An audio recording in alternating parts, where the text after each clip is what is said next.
Welcome to the Step to Compliance LDAR video tutorial. This video will walk you through the entire process of our LDAR survey software, from scheduling a survey all the way through to completion. To navigate to the LDAR window, go up to Manage and click on LDAR.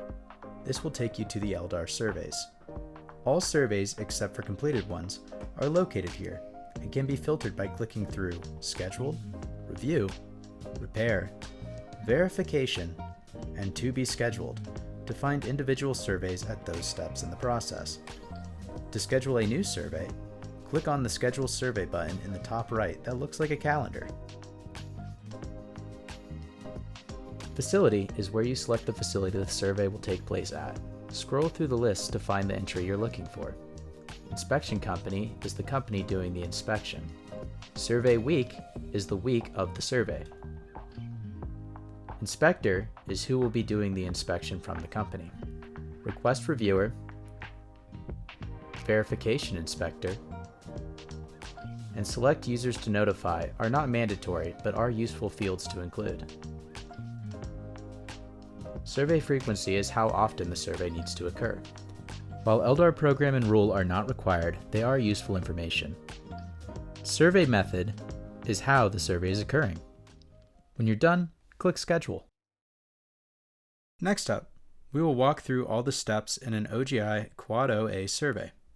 Many of these steps apply to the other methods as well. Once a survey is scheduled, you can find it easily by using the search bar and typing any relevant information. For this example, I will use the inspector that we set in our previous step. Click on Survey Details to open it up. In the daily verification step, we'll first enter a number to identify uploaded pictures. In this tutorial, we'll use a generic image. Click Save and Close if you would like to leave the survey after saving. Click Save and Next if you'd like to continue to the next step. In the Survey Details window, there are once again mandatory fields, such as Date of Survey. These are indicated by a red asterisk. Everything else is optional and should be filled out to the best of your knowledge.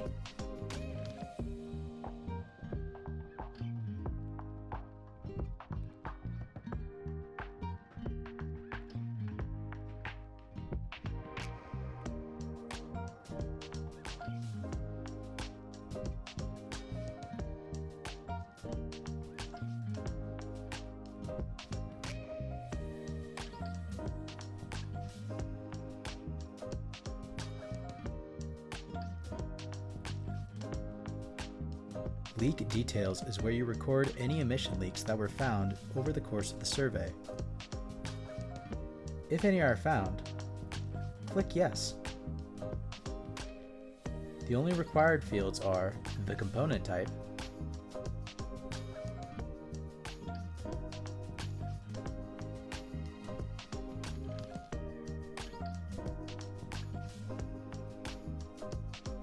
the tag number,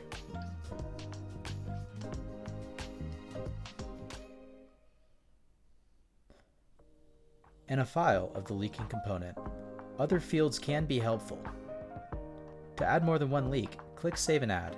Survey Summary will tell you how many leaks were detected, how many were repaired, and allow you to log difficult to monitor components and unsafe to monitor components, as well as if you deviated from the monitoring plan.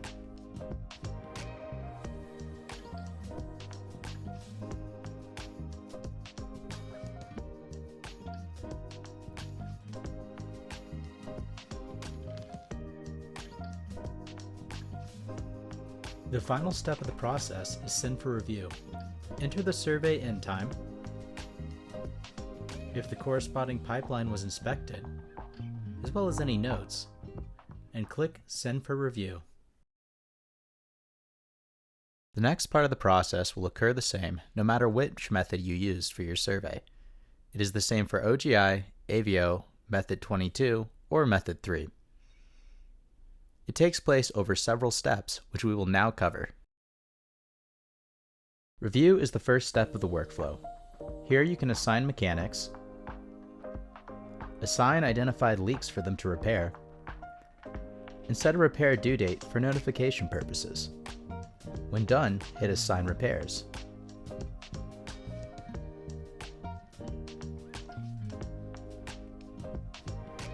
To move on to the next step, insert your name into the Approve Report box and click on Approve. Navigate to the Repair menu by clicking the drop-down and selecting Repair. Scroll down to find your repair cards for any leaks found during the survey. You can click Edit to edit any values on the repair card.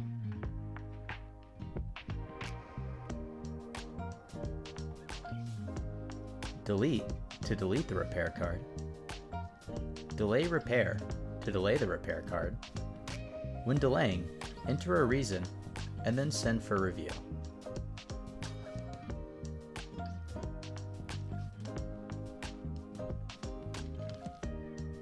Once sent for review, the delay would then need to be approved. Enter the new date for the repair,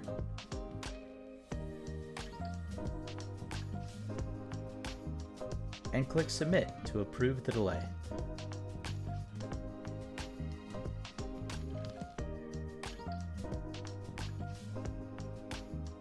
Once the repair is complete, click Complete. You must add the complete date before you can mark it as complete. You may also add a method used for repair.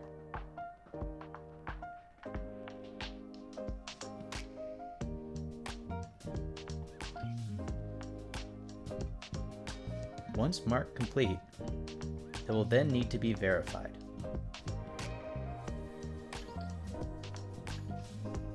When verifying, select whether the repair was successful. You can then add additional information. Once done, click Submit.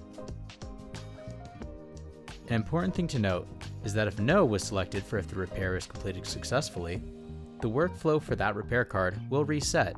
You will need to mark complete again when reattempting the repair.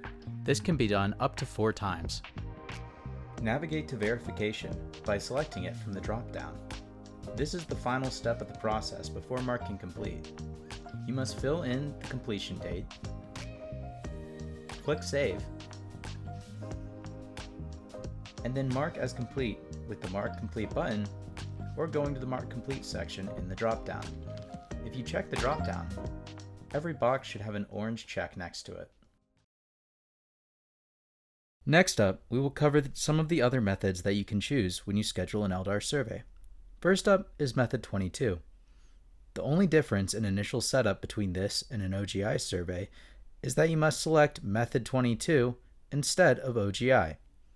There are 2 ways it can go, a pass or a fail, which will change the workflow. First up, let's see what happens when the method 22 passes. There is no daily inspection like in an OGI survey. Instead, you start straight in inspection details. All fields except for Inspector 2 are mandatory, so fill them out to the best of your ability.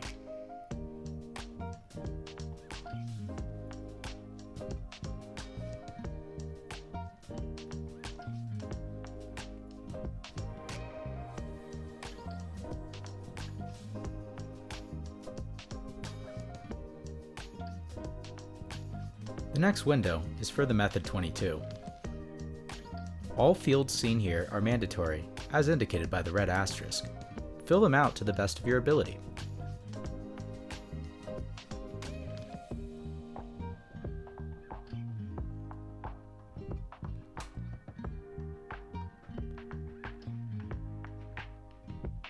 You will also indicate whether it passed or failed. To start, let's click Pass. The last window is Send for Review. Add any inspection notes and click Send for Review. The LDAR workflow will continue similar as seen previously. Now that we have seen an example of a passing Method 22 survey, let's instead rewind a bit and show how the workflow will change if it fails.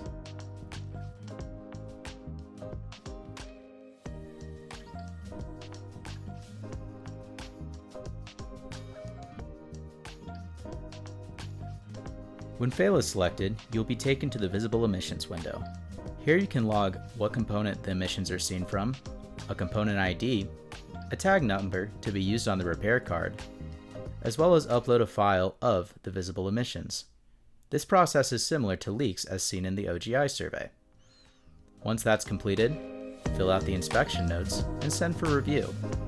Once done, you can scroll down to the repair section and see repair cards containing information about the visible emissions. Next, we are going to cover AVO surveys.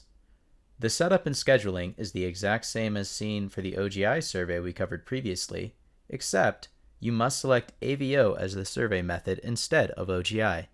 This is important as the drop-down menus and information that we enter in the next steps will change depending on the survey method selected. The first step of an AVO survey is once again site verification. Make sure to select your document to upload and hit Save and Next. The next step is survey details, much like previous methods. Once again, mandatory fields are marked with a red asterisk. Fill them out to the best of your ability. One main difference is that questions related to storage tanks and separators now appear.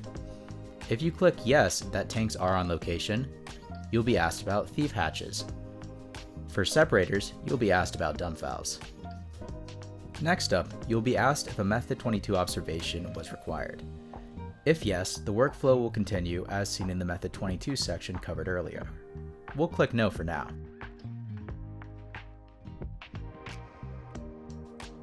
If any leaks were found, click yes in the leak details window. Make sure to select the component type and fill out any information related to it. This is the same workflow that we completed during the OGI survey. All of this information will later be found on a leak repair card.